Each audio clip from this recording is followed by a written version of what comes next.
I'm going to challenge you to increase your water consumption. And this is one of those points here in my gym where I take a tough love stance. Well, Katie, what about juice or tea or these other drinks that I drink? I'm going to say no. Water. If you need to add some lemon to it, you can add some lemon. If you need to add some lime to it, add some lime. Crush up some cilantro, a little mint. But when I'm talking about hydration, I'm talking about water. Okay, juice has a bunch of added sugar. It's not going to aid you in any way. Juice is useless. Don't do it. Okay, tea is fine. It's caffeinated, not water. Okay, sports drinks full of sugars, full of fillers, full of junk. There are very few out there. There's a couple. There are very few out there that are any good for you. There'll be a link to a recipe for homemade electrolytes at the bottom of this video for you to click on, and you can go watch a video with me and my favorite naturopath talking about how to build your own electrolyte drink at home. When I say drink water to get hydrated, it's water.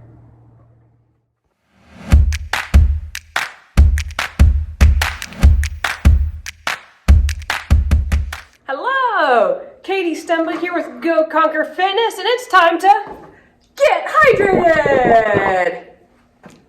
All right, maybe this is a little overkill, but ladies, it is time that we make no more excuses and we start drinking more waters. Doesn't even matter that summer's coming. Drink more water. Water, hydration is one of the essential elements to optimal health, and most of us don't drink enough. I guarantee you that 90% of you sitting there watching me up here are not getting enough water on a daily basis. Some of the signs that sometimes we can work up into our head to be bigger deal than they are, it's just hydration. We can, little to no urine output is a big deal. If you're not going to the bathroom very much during the day, you're not getting enough water, okay? One of the biggest fitness trends is drinking a gallon of water a day. In addition to being hydrated, you get to spend all your time in the bathroom skipping out on everybody else's drama. So, you know, pick that.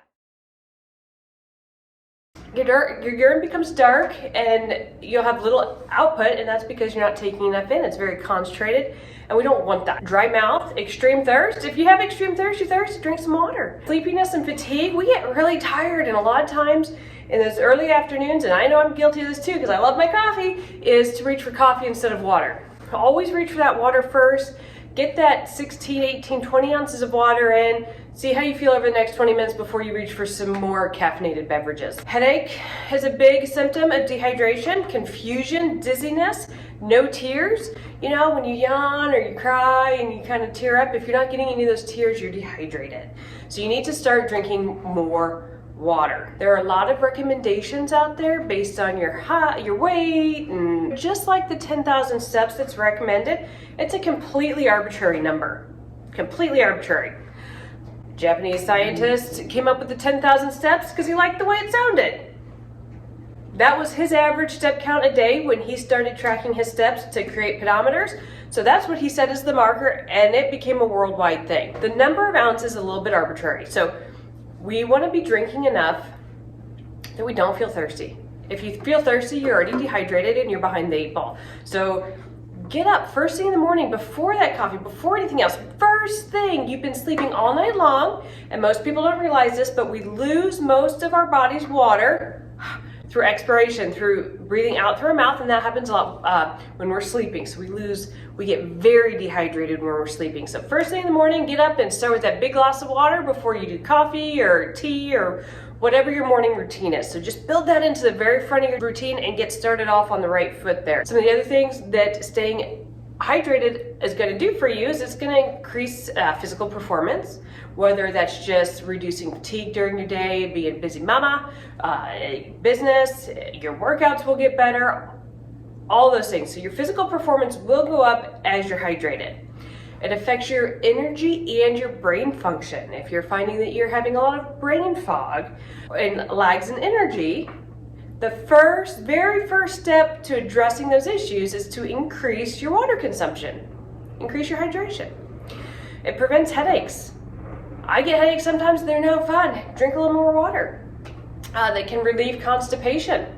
And we'll talk about this a little bit more in the next video with fiber, But increase that water, and it's going to be really hard for your body to override that and stay constipated.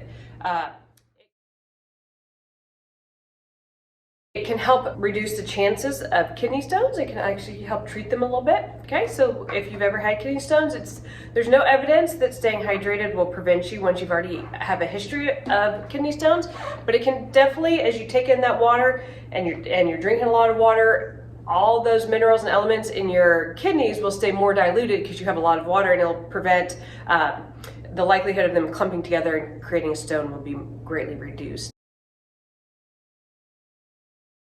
The last thing, it will aid in your weight loss. A lot of times our hunger signal is actually thirst. Our brain is really good at tricking us into thinking things that aren't true.